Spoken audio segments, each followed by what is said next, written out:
To be a successful entrepreneur, there's always going to be some quality traits that you just have to develop over time. And contrary to popular belief, the best business owners are actually not the bravado, charismatic personality type you would think would be among the best. Actually, it's quite the opposite a lot of the time. So, do you think you can guess what those traits are? If you listen to me, I'll give you 3 proven ways to have a greater chance of being a successful entrepreneur by the end of this video.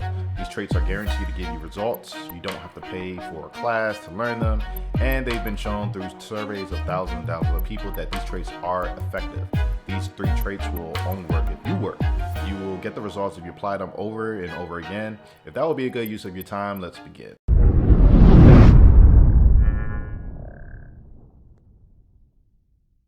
When I started thinking about creating my own business, I wasn't actively thinking about what personality traits that I need to have to be successful in entrepreneurship. I didn't think about what traits that I will need for the tough times. And leaving when I say there was a lot of tough times when I did start on this journey. I had no clue of the things that I'm going to teach you today, but you know what? When I look back, it actually makes sense. And I had a little bit of what I'm about to say today. So I'm just going to get right into it. The first trait that you need to have is some type of cynicism. You need to be a cynic. And basically, you have to be a realist. You can't be a romantic. Entrepreneurs don't fall in love with theories and things inside in their head. They fall in love with, or not really fall in love, but they focus on what's real, what's out there. What's in their head is not real. What's out there is real. And that's what good entrepreneurs focus on. They use all 5 senses to understand what's going on in the world without having rose-colored glasses on, theories, or preconceptions. They will look at how messy it is out there and then find a way to exploit the opportunities for their own personal gain. That's what a good entrepreneur would do. They take things at face value without making value judgments. So example, Planet Fitness. I remember when I first heard about Planet Fitness and the fact that they would have pizza Fridays, they would have bagels, they would have Tootsie Rolls. Now that goes contrary to what the gym is for, but nonetheless, maybe it made their patrons stay longer or spend their money or whatever it is. They did it because they know people like that stuff, and even if it goes against being fit, they didn't care. They just put it in there, and it still works for them. A lot of people have the Planet Fitness membership, and it's apparently is very successful. So I'm gonna tell you a quick story. So according to the Washington Post, the top 10% of American adults drink over half the alcohol sold and consumed in this country. The top 10% of American drinkers, so roughly about 24 million adults over the age of 18, consume on average 74 alcoholic drinks per week. The top 10% of drinkers account for well over half of the alcohol consumed in any given year. So that works out to a little more than 750 milliliter bottles of Jack Daniels, or 18 bottles of wine, or 324 can cases of beer. So in 1 week, this averages out to roughly 10 drinks a day. So if you're familiar with the Pareto principle, this actually makes sense. So are you surprised this many people are drinking? Are you disturbed and feel it's not a good thing? Well, honestly, it just means that you're not the right person to start a liquor store. Because running a liquor store, your job is not to discourage people from drinking. So how a liquor business owner would react to looking at these statistics is they will find a neighborhood with a high level of alcoholics where they are underserved. That's how they'll look at it. That's how a cynical person looks at the world. They take in information at face value and try to make it work in a profitable way. So that's the first trait. The second trait, you have to be insecure with a touch of neurotic traits. So when running your business, it's okay to be afraid. It's actually essential because fear keeps you focused and causes your senses to be heightened.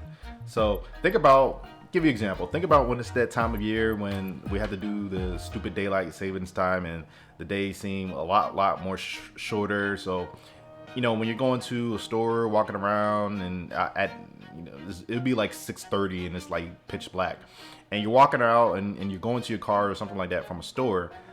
Notice how alert you are. You're alert in order to perceive any danger that comes around your way. Your senses are alert. Your fight or flight stimuli is ready to take action when needed. You're you're ready. Like you can feel your blood pumping when you're out and it's dark like that. Or think about accidents and when they occur. Most accidents happen in the home because that is your comfort zone. But when you're in an unfamiliar environment, you're less prone to accidents. Why? Because you're not familiar with the environment. You're trying to figure out, okay, where am I going, or who's around me, what seems suspicious. So therefore, you're more cautious about how you make your moves, and you're just always aware of your surroundings. As opposed to in your home, you go in and out of your home all the time. You're not really thinking about things. You can get a little risky in some of the things you do is because you're comfortable. You're in your comfort zone, so you don't really think about an accident occurring. And then, accidents occur more in the home. Or even another example. Let's think about the animal kingdom. So you have a spectrum of animals, and you have a hierarchy of animals, and you have the food chain and all that. So I'm gonna point out two animals. So on one end of this spectrum, you have an animal that is just relaxed, walks through the fields, doesn't really care about what's around him or her, just relaxes, sleeps during the day, just carefree attitude. That's one animal. And then on the other side, you have an animal that's always moving, even when they're staying still. The ears are always moving, the eyes are always moving. You can tell that the heartbeat is just going freaking 1,000 beats per minute, and they're always just looking around, always alert, and everything, like very, very heightened sense of being for them. So those two animals, one is a rabbit, one is a lion. Now, which one should you be when you are starting a business? I'm gonna say the rabbit. You want to be the rabbit. You should always have questions and always be learning, because the world is always changing. And you must continue to be a little bit neurotic about whether you're doing things right at the right time, because the lack of knowledge and fear will always keep you focused. Because once you get comfortable in business, you will get complacent and your business will start to lose steam and eventually die. You want to be aware of your surroundings. You don't want to rest. You don't want to just think, okay, I made it, I'm good. That's when you start to become obsolete. If you stop trying to be better, you stop trying to better your products, better your services, because competition is still going no matter what. So when let's just say you're in the front, people are looking at you like, hey, I want to get that top spot, and they're going to come after you. And if you relax too much, you can eventually be all the way in behind, and who knows, you could actually get to that top spot again, or even number 2. So living outside your comfort zone will cause you to notice changes in your marketplace. You will start to see problems when they are relatively small, and you can deal with them early on before they affect you. And you will also see opportunities that other people won't see because you're so alert. So you want to be a little bit neurotic. You want to be a little bit insecure. You don't want to be comfortable because once you're comfortable, you start to get lazy. And when you get lazy in business, then it's a wrap. So the third trait that you should have is ruthlessness or relentlessness. And now it doesn't mean that you're unethical or sleazy. It just means someone that goes through life and doesn't worry too much about the consequences of their actions. So when they see something they want, they get it no matter how much pain and how much suffering that someone else has that they or someone else has to go through. So think about just going to the gym. Like, it hurts, it's painful, but you do it because you want to attain get your goal. You want to be successful. So yeah, it sucks, but after a while you start enjoying the journey and you just get used to it, and then the results speak for itself. Or think about example of a 2-year-old child. When they see something that they want, they don't care who's watching, they're gonna go after it. Like, so the parent can tell the child, whatever words, no, and something like that, and stop. But the child don't care. Like, the child is still gonna go ahead and get that piece of cake and dig their fingers into it, even though they've been chastised, by the parents, and the parents can be watching them. The child doesn't care. It's just like, okay, well, the parent is away, I'm gonna go after it. So it's that relentless attitude to just go for whatever you want. A thought that, or a saying that you can think of is, rather beg for forgiveness. You rather beg for forgiveness than ask for permission. So, worry about the backlash later. if you believe in it, go for it. You want to be like this against your competitors, because they're not going to ask for your permission to take your customers. They're just going to do it. They're going to come up with something better, and they're going to take your customers, and while you're trying to play nice, you're going to be left empty pockets. So this actually reminds me of the story of Ray Kroc. So if you don't know about Ray Kroc, he's the one that really revolutionized the McDonald's brand, McDonald's company. And he was responsible for really bringing McDonald's all throughout the United States. So a little background about him: he was a milkshake machine salesman that ended up selling 8 high-priced milk machines to the McDonald's brothers at one store. So because a lot of people weren't buying milkshake machines, I think he was a decent salesperson, but he wasn't like the greatest. So anyways, so he gets a call from this one store that wants to buy 8 of them, and he's just like, wait a minute, why are they buying so much? So he decided to visit the restaurant and was impressed with the operation. He ended up striking a deal with the brothers to be their franchise agent in order to expand the restaurant across the country. He then realized, with the help of his financial advisor, that he can actually make more money buying the land of the McDonald's franchises and charging franchisees rent and a portion of their profits. So he completely revolutionized the restaurant industry, and to this day, McDonald's makes most of their money from the real estate of the McDonald's. It's not from actual sales of burgers or from the franchisees. It's the real estate that those franchisees have to pay, or the rent that they have to pay to the McDonald's corporation. It's actually cheaper for them to continue to run their operations by having all franchisees take care of the McDonald's, their franchises, than the actual McDonald's corporation running those stores. And I remember I did research on this, where the stores that McDonald's does own outright corporate, they actually lose money on it. So it's crazy. So they're all focused on, they understand the money is in the real estate, not in actually running not in actually selling burgers and fries. But so anyways, so Ray Kroc completely revolutionized the restaurant industry. But in order to get he had to be relentless. There's a story about him that's not so flattering, but I'll leave it up to you to actually search the story. But there's plenty of documentaries about the history of Ray Kroc and what he did for the restaurant. But you'll learn from those documentaries. He was relentless. There was friction between the brothers and him, and even a deal that he did, one of the last deals he did, to buy the McDonald's brand. But you know what? He was relentless. He didn't stop. And you can have whatever opinion of him and of his character, but when it came to business, he was on it. And there's a reason why McDonald's is so popular now, really across the world. So in order to be known, you have to do crazy things. Just to get the word out, about who you are and how good you are. You want people to remember who your business is, who you are. You want to leave a lasting impression, so that when you think of a certain product or when they think of a certain service, then they immediately think of you. So let's recap all the points. The first trait, you want to be cynical. So in this case, you're not illusion. You look at the world the way it really is, and you figure out how to exploit what's out there, as opposed to just taking in an idea and trying to bring it into the real world. Successful businesses and successful entrepreneurs do not think of an idea first, or a product or a service first, and then bring it to the consumers. It's actually really selfish, in a sense where you're telling people what they're going to buy, and that never works. This is why a lot of businesses do fail. I think about 80% of new businesses fail within the first 3 years. So no, a good entrepreneur and a good business looks at what's already in the marketplace, and they look for gaps.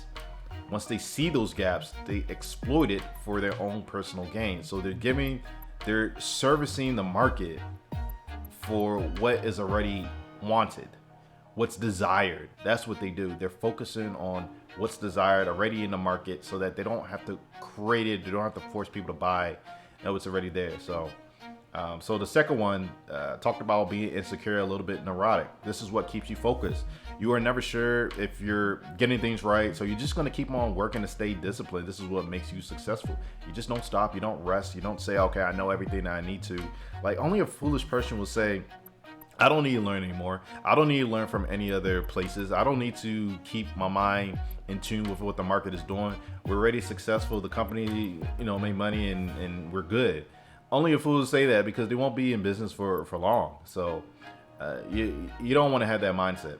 And the third point I talked about was just being ruthless and relentless. And it basically means you have to do whatever it takes to get your message in front of people.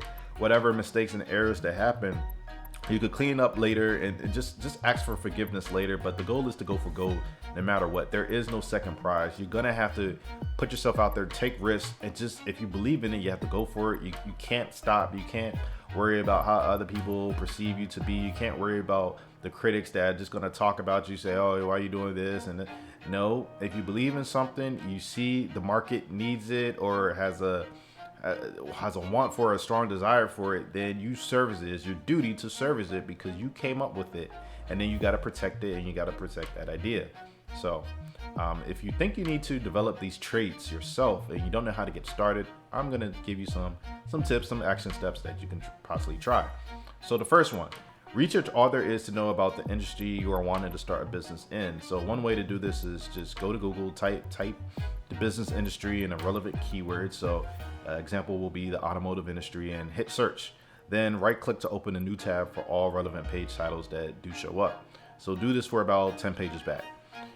What happens is you'll end up with about 60 different tabs. So go through everyone, and I promise you will know more information cheaply than you ever thought you could. So this will help you understand how the industry actually is and will aid in you being more cynical. So a lot of information there.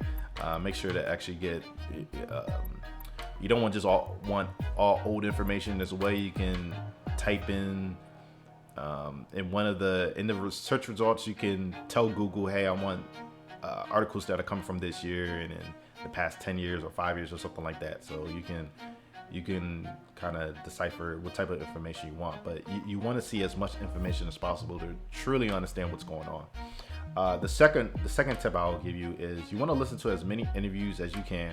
Go to any relevant trade show events or online events. Read as many books on your industry until you're convinced that you don't know shit.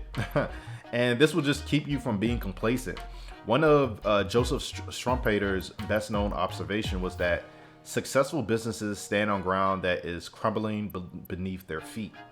And there is a never-ending danger that standing still and resting on your laurels can precipitate a swift tumble.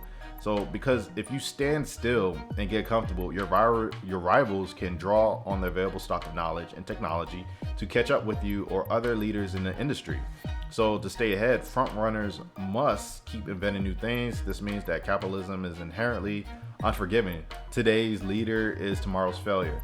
But it also means that it is inherently progressive, since clever ideas are quickly spread through the economy. Once you understand this, you will never be able to stay comfortable where you're at. You must be on the lookout for competitors and a changing market, and the market is always changes. It doesn't stay the same. Think of how the market was in 1990 as opposed to today. So today's just about to be 2022. Well, if you're doing what you're doing in 1990, in today's time, you're not competitive. The technology is obsolete. The methods of attracting customers is obsolete. Like, you got to keep, you have to keep refining your business practices, and you have to be in tune to where the market is going. So if the market is going to the right, then you have to realize that as soon as possible, and then be in front of that market with a sign that says follow me. Like, that's kind of how the mentality that you want to have. Like, you don't want to be behind, and also at the same time, you don't want to be too far advanced where people can't see you. So there you go. And then the number 3 I would advise is take some time to watch the Michael Jordan documentary The Last Dance on Netflix. Now, it doesn't matter if you like basketball or not. I mean, that's not the point. The point is to study how ruthless and relentless Michael Jordan was when he was trying to get to the top. So imagine yourself with that same drive in the business that you're pursuing. If you don't have the drive to be number 1 in your field, then I mean, you're not going to last long. Like, you have to do more than the average person to actually obtain exceptional results. And this is just true in all of life. If you do what the average person does, then you're going to get average results. If you do what the majority of people in the world does, you're gonna get what everyone else gets. And if you want more, then you have to do more. So I'll just leave it at that. And just promise me and yourself today that you'll at least take the first action on try whichever one of these steps you think can best help you the most. So was this video helpful to you, and are there any relevant topics that you would like for me to do a video on? If you do have some ideas, then please message me in the comment section down below. I'll surely like to read it. And also check out this video's description. I do have some links to some helpful sources that can help you in your own journey, such as my course on how to build a solid business foundation that can help you with generational wealth. Or if you have a more specific need, then you can go to my website, businesscenter101.com, and you can actually book a session with me, and I can help you with whatever problem that you're having. And I'll also leave a link to an ebook that was made by a Nigerian lawyer, and basically he just describes 50 ways to be a millionaire in Nigeria.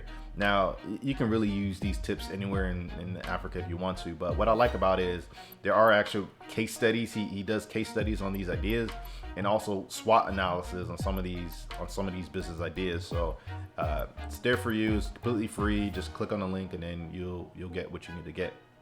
So that's there for you. If you want to join this West African tribe, then you can definitely subscribe to the channel and make sure to click the bell so that you're actually alerted when I do release new videos. So you want to be alerted once I do that. And if you found this video helpful, or if you think this video can help someone else, then definitely like this video and share it with them. I would truly appreciate it so that I can better grow this channel. So until next time, I'll see you in the next video.